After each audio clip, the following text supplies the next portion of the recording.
Hey guys, what's up? Welcome back to the official video webcast of GeekRest.com. That was a mouthful. Yes, it's called the 7th day, because on the 7th day, geeks rested. They did, and got their work done. Yes, he's exhausted. I'm exhausted. I'm Aaron from a comic show. I like Animal Man, a Swamp Thing, and long walks on the beach. Yeah, beach. Yeah. This is a comic book weekly recap, all the news and what's not that's going on in the world. And I'm going to talk about the Rocketeer first because it's the morning and it'll make me happy. You like Rocketeer. I love the Rocketeer. You got like a shrine to him at your house. It's a shrine. It's the polite word for what I have for the Rocketeer. It's a love, undying love. But Disney is kind of throwing out that they're going to be looking at the film franchise again, which it's about time. Yeah.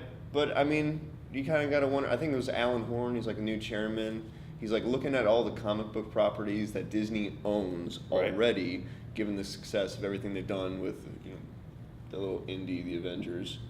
Oh yeah. So yeah, that did well. And they own the Rocketeer like outright, so they still have all the rights. Go for it. And Mark Waid's kicking ass in the comic, and which just came out.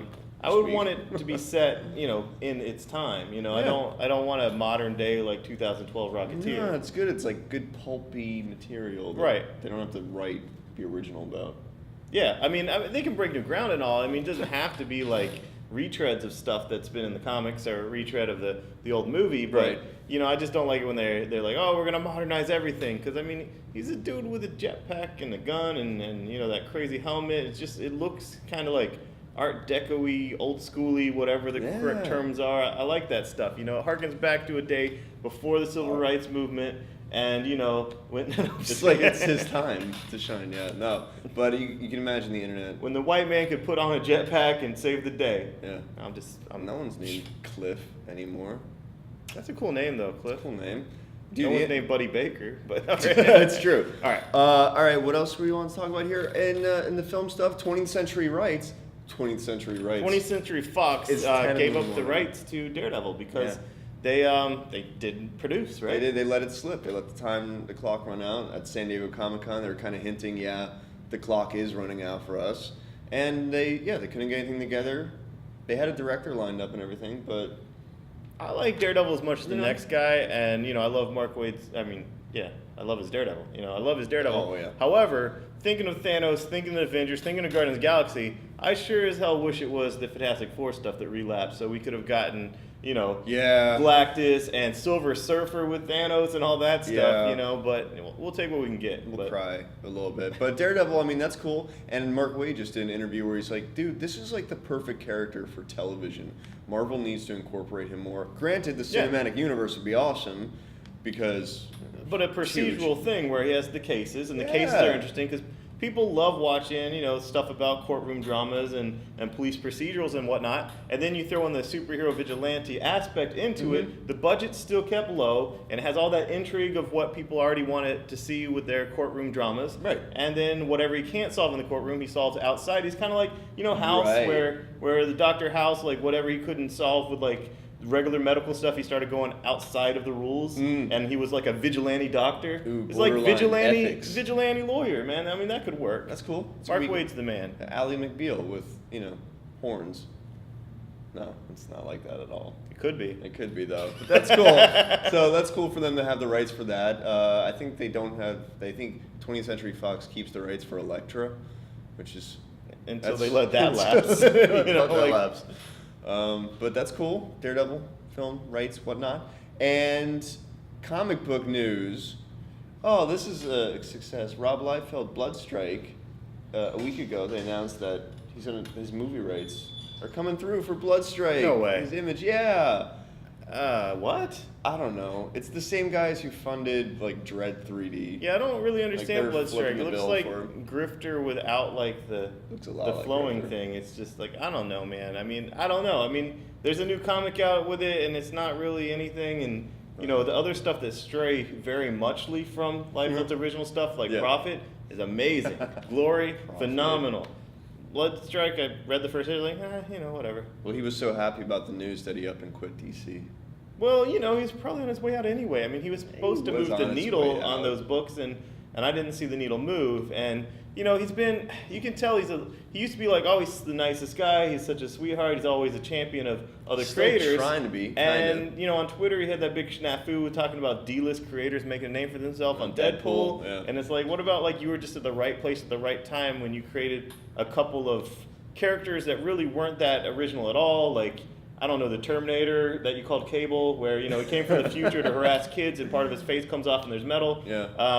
And, Deadpool, I love the guy, but, originally he was just like the merc with the mouth. It's like, what if Spider-Man took on mercenary jobs? I mean, I love Deadpool, but, and then with this new stuff, he was like running his mouth like, well, the New 52, what books have had the same creative team for all 12 issues? None of them. And then like, my guy Joshua, Balkov says, well, what about I Vampire? Same writer, same artist. 12 issues going strong. Great book. That's true. So, how hard is it to fact check? He had 48 books he could have looked at because he was involved in 4 of them. Right. So that takes 4 out of the 52. Yep. And, because obviously none of the books he was involved in, one didn't survive 12 issues and the other 3, whatever. So. And right now he's leaving Savage Hawkman, Grifter, and Deathstroke.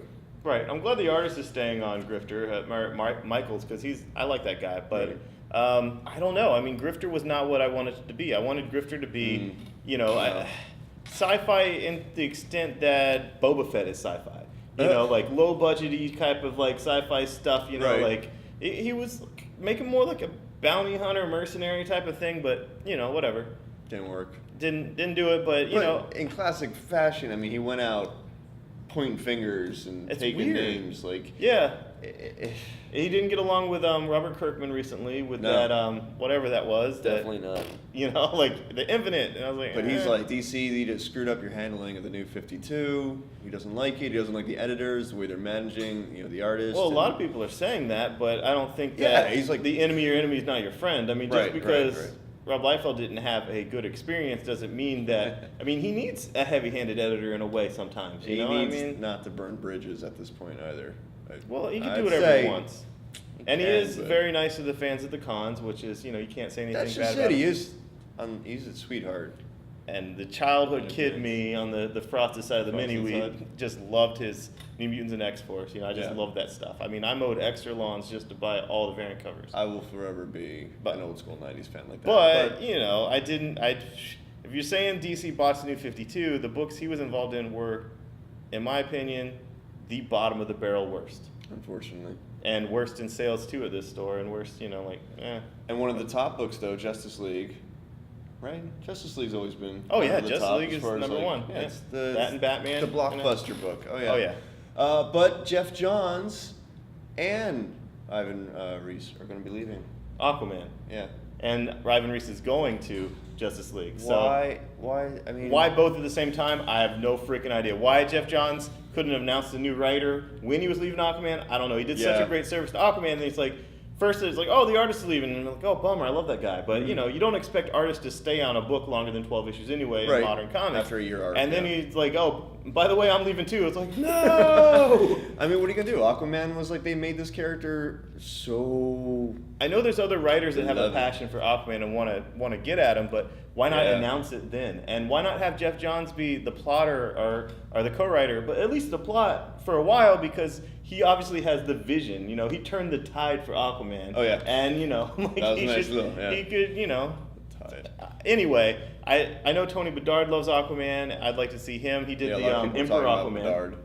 For Flashpoint, and that would be great. I should probably call him up after this. Yeah, but get the wheels greased. Anyway, I want to know who's on Aquaman. It sucks. It really sucks that there's a big question mark on both writer and artist at this time when it's doing so freaking well. The fact that Jeff Johns just had to slip it in a week after, and the Robot Chicken variant coming out this week. Yeah. Ridiculous. Yeah. Ridiculous. So. Robot Chicken has done nothing but make fun of Aquaman.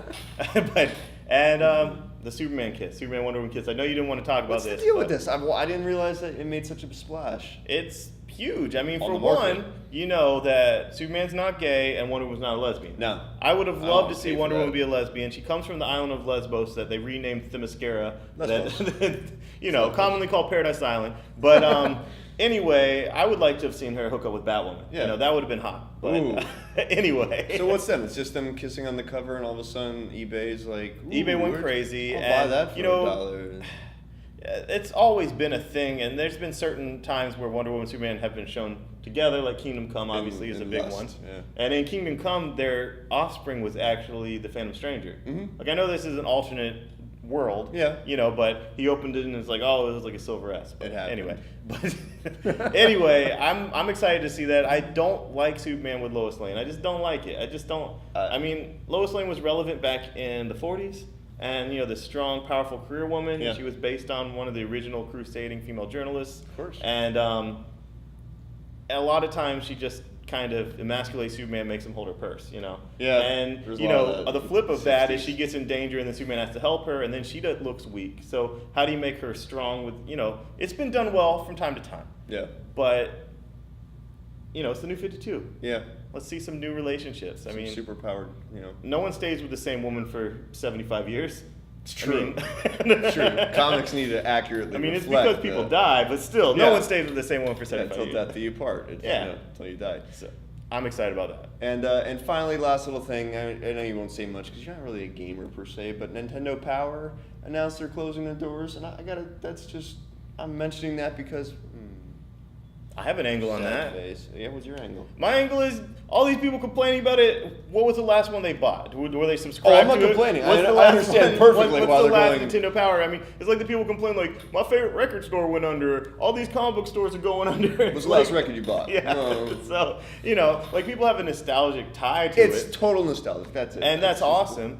But, you know, let's take Nintendo Power and use it as a rallying cry to support Oh, print dude. comics and Wear support a a t-shirt. comic shop. Yeah, that's true. But you would think that Nintendo would at least like cough up the money and keep the name so they could publish even a digital something. or Yeah, other. yeah, it should be on the You would iPad think, and whatnot, you but know. they're not. Or it goes directly to your Wii, you Yes, know, and that's you even more get a little than- subscription and get Nintendo Power right on your Wii. Seriously, Come on. not happening. I guess they're like people can just Google it.